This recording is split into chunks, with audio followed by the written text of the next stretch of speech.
I do supplement with collagen on a regular basis, and that is one of the things I do supplement with. Um, and I don't even do that daily. I do that sort of once in a while. For example, I might do collagen before a long bike ride. I might do a bottle of 20 grams of collagen with some element, with some creatine, and drink that 20 minutes before a long, hard bike ride. The method or the intention behind that is some of the research on creatine shows that if you consume these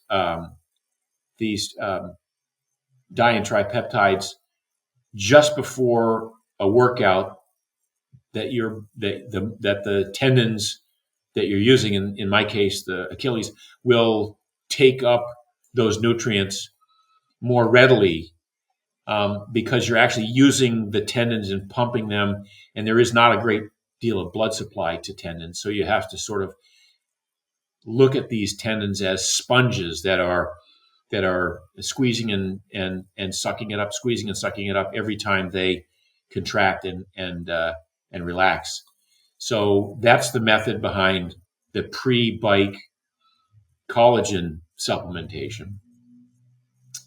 And I don't really do anything. Every one of my weight training workouts in the gym is fasted before and after. So I don't do anything before a weight training workout.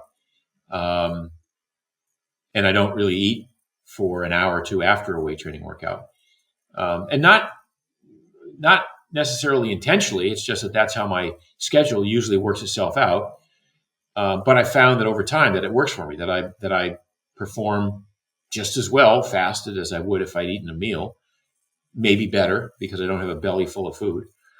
And I don't really need to compensate with a huge bolus of protein and carbohydrate within 45 minutes of finishing a workout, because in most cases, the research that was done on that particular protocol was based on that individual doing that workout again within 24 hours. And so that's a point where you do need to replenish. If I'm not going to lift for another 3 days, I don't care that it takes longer to replenish my glycogen. The glycogen is going to replenish anyway, whether or not I slam down a bolus of, again, an 80-20 carb to protein post-workout drink or not. I'm still going to resynthesize glycogen. And if I'm not going to go out and do a 3-hour bike ride the next day, I don't even need that much glycogen to go do another form of a workout using different muscle groups tomorrow or the next day.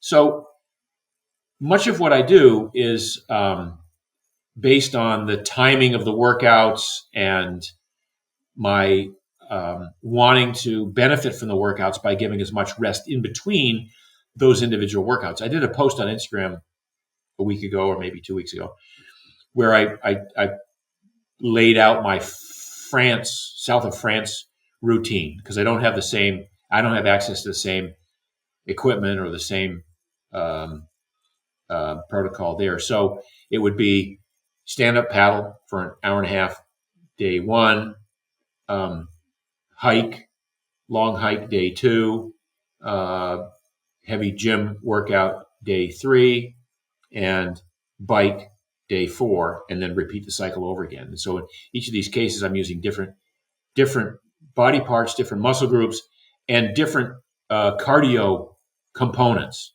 So the day I'm doing stand-up paddling, even though it's a hard stand-up paddle, my heart never gets above, say, 130. But the day that I'm riding a bike, I try to keep it in zone 4 or 5 sometimes. Well, let's come back to the collagen piece. I want to make sure I fully understand how this fits into your routine and its role. You mentioned you sometimes will put it in a drink with element and creatine before a workout. Yeah. Early on in the conversation, you mentioned the fact that it feeds the microbiome. Yep. You also said you don't take it on a daily basis. To start off, give me what goal you're trying to achieve when you take it and how often are you taking it? So if I take collagen 4 times a week, that's probably be my average. Unless I'm addressing an injury, in which case I would increase that amount. But human beings evolved in a harsh environment with a lot of scarcity, with a lot of what I would call fractal eating, where you eat nothing for hours or days at a time, and then you gorge when you do come across a supply of food. So there's no reason for me to be sticking to a single pattern every single day, other than it fits my work schedule, which is the main reason that I eat with that pattern. Collagen, as I said, is a substrate for microbiota, and it's one of the reasons that I don't feel the need to increase my uh, fiber intake from plants. It's also one of the reasons I think that most people who are carnivore and are eating at least some amount of nose to tail have well formed poops. They just it's not like you need to be scouring your gut with insoluble fiber every single meal or every single day. It's not like you need to go to the bathroom after every meal.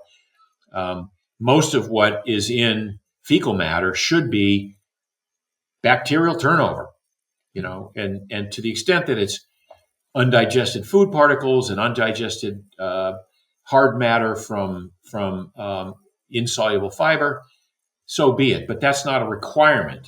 I think the main function of that end of the digestive tract is in terms of getting rid of that portion of the 100 trillion bacteria that live in your digestive tract that only have a life of a few hours to a few days. That's turnover that needs to happen. So you need to get rid of those dead cells, and that's the main, in my mind, that's the main focus. So the fact that you can feed those bacteria with the food that you're eating, if it includes collagen peptides,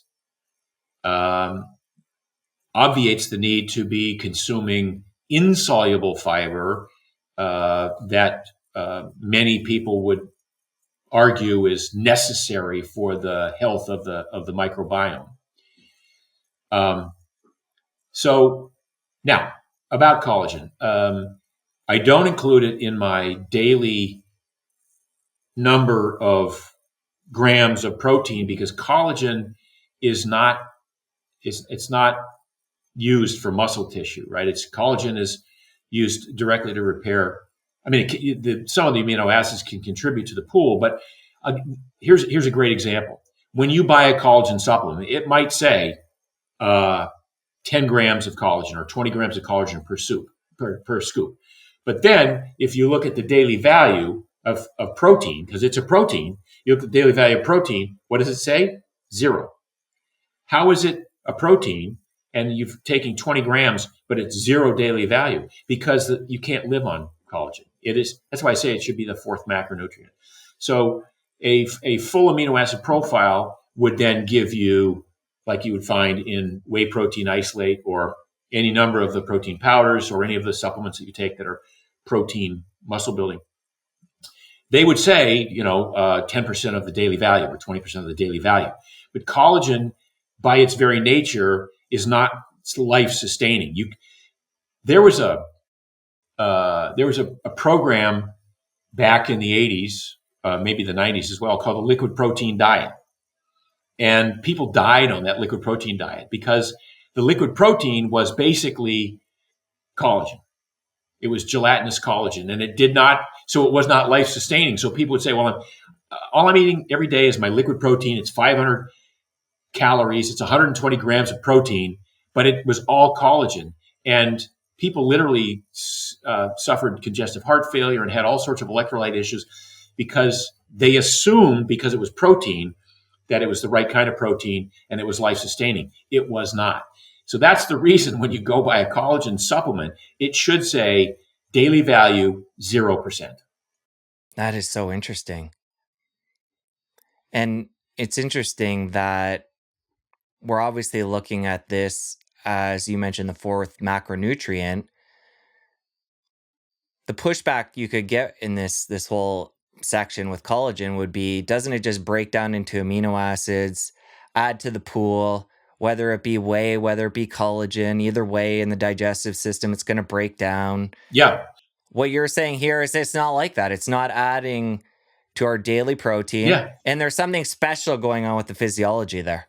So a lot of these are diantripeptides that will retain their form passing through the gut lining into the bloodstream. So they're not necessarily broken down into single individual amino acid units that then contribute to the pool. But it's for that reason that I usually take my collagen apart from other protein. So I want those collagen diantripeptides to be presented to my bloodstream without diluting into the other amino acid pool. And it sounds a little, it may or may not be true, but that's how I visualize it. But it's also back to this concept I gave you a little while ago. The reason that yes, they will contribute to an amino acid pool of 22 amino acids if you consume them together. But you can't live just on collagen. So you need the other amino acids to build muscle protein. You can't use many of the other amino acids to build collagen. So that's the difference there. Interesting. And you mentioned nose to tail. Are you a nose to tail guy? Obviously, you're supplementing with collagen, so you're getting some additional. Reasoning is obviously you need to get some additional benefit there. But talk about how you include or don't include things like organ meats. Yeah, I'm not a big. I mean, I eat liver once in a while. I'm not a big organ meat fan. But if I do eat chicken, I eat skin. If I, I'll have salmon skin. I'll have, pig's ears. I'll have all sorts of forms of collagen from animal parts, but not enough to make up for what our ancestors used to eat. Look, for millions of years, up until about 100 years ago, we really all did eat nose to tail. There was no part of the animal that was wasted. And right down to chewing on knuckle bones of whatever the beast was that we were consuming. And so, it's eating collagen in the form of cartilage and tendons and ligaments of the animal we're consuming that build that in the human body. Well, starting about 100 years ago, maybe even less than that, we, as a civilized nation or world, I guess, started eating the choice cuts of meat and letting the dogs feed on the rest. So there was a period of time when we were just eating the T-bone steak or the Kansas City cut or the prime rib or whatever it was, and not eating nose to tail. But we were still eating Jell-O for dessert, which is a form of gelatinous peptides. Your mother or your grandmother probably used Knox gelatin for her skin, hair, and nails. That was a supplement that every woman took in the 50s, 60s, and 70s. So it really wasn't until the 90s and early 2000s when people said, Jell-O's got too much sugar, don't give it to kids. And so even Jell-O was a source of collagen for most people. So there was this period of time in the late 1900s, early 2000s, when we had really no source of collagen except bone broth and soup, and people stopped boiling the chicken carcass after it was, they started doing the work of reducing what was left over from the meal down to a stock that was gelatin and broth and all this other stuff. So there was a period of time when we had no access to any of these collagenous proteins. And I think I would make an argument that that's when sports injuries started to be on the rise, because guys would, tear ACLs, MCLs, Achilles issues, you name it. These were all sort of collagen-based tissues that were getting injured as a result of the lack of raw materials to repair them from one day to the next, from one workout to the next.